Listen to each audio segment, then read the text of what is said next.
Here's how to get more confident.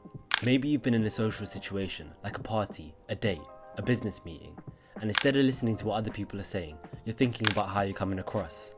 Are my hands in the right place? Am I talking too quietly? Have I said anything interesting or funny yet? Is my nose too greasy? This video is for you. The first part of the video will cover actionable tips to come across more confident in social settings, and the second part of the video will be things you can do by yourself and in your own time that will make you a more confident person overall. Always carry chewing gum. It makes your jaw look more defined. Always carry a bit of cologne in a small spray bottle and spray just before meeting. People appreciate a good smell, and the freshness from a recent spray will almost definitely be a conversation starter. Always carry oil blotting sheet to dab sweat and oil off your face. When you're stressed, you produce more oil and sweat, and no one wants to look too shiny. A quick trip to the bathroom to chew your gum, spray your cologne, dab your face, check for bogies and earwax and anything in your teeth, and you're ready to enter the room. If you're feeling nervous, do a double inhale followed by an extended exhale. This will trigger the physiological sigh and calm you down. Now, the most important thing you can do in a group setting actually doesn't have to do with you. Instead, you bring someone else into the conversation. Identify the person who said the least or looks the most nervous and kindly bring them in. You'll make that person feel better, draw attention away from yourself, but at the same time come across more assertive. The easiest way to do this is to compliment them. It can be on their outfit, their perfume, their jewelry, anything. Obviously maintain eye contact.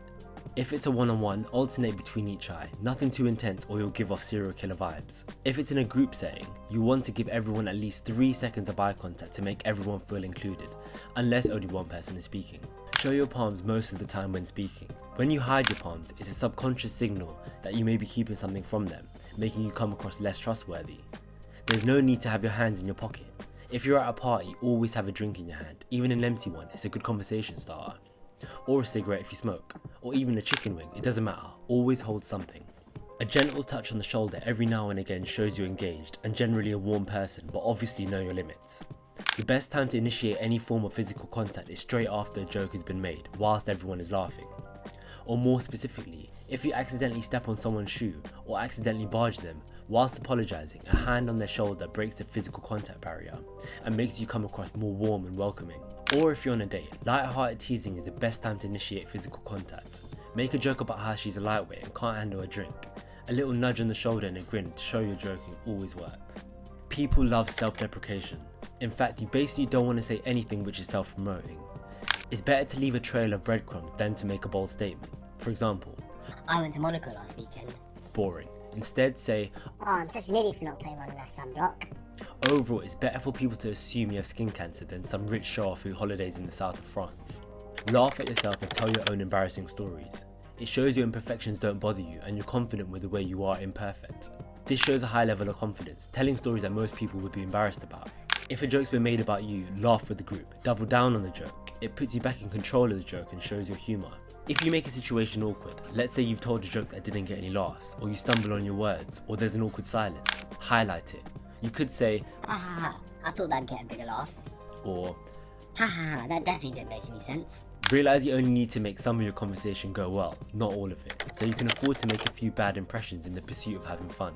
Maybe you don't think you're funny, or maybe you feel like your mind goes blank whenever you try to think of something clever to say. If that's you, then the easiest thing you can do is be a heightener. Keep an eye out for someone else to make a joke and laugh with them, jump in, double down on it.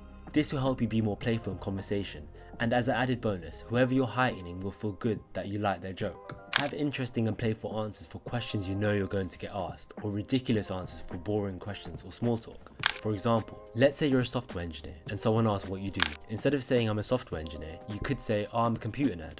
You'll get a little laugh and you've also gained some intrigue. They'll be thinking, what does this guy actually do? The easiest way for more spontaneous types of humour is just to say the opposite.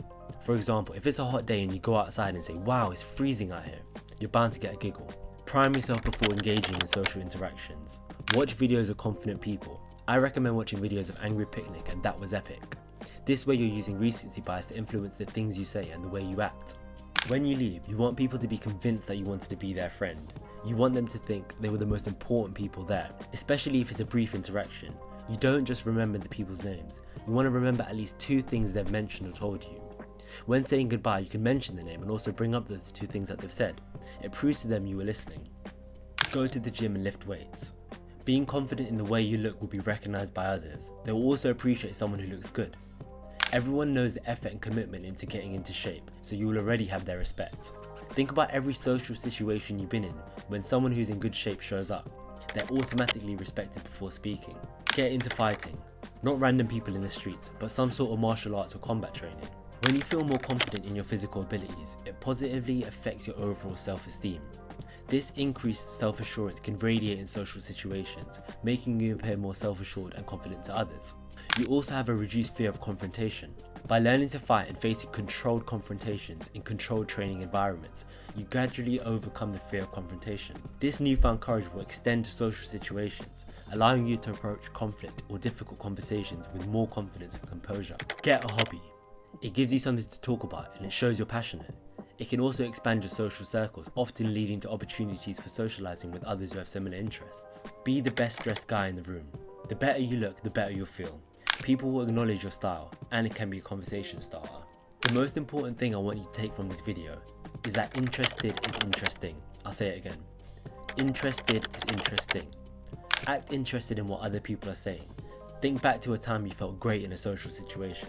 It was probably because of someone else's reaction to what you said or did. If you can make the people around you feel good about themselves, I can bet that you'll end up feeling quietly confident. Here at Life in Parts, we aim to help people by providing actionable advice with one ultimate goal: to help you live better, faster. If you're interested, click the like button and subscribe below. Peace.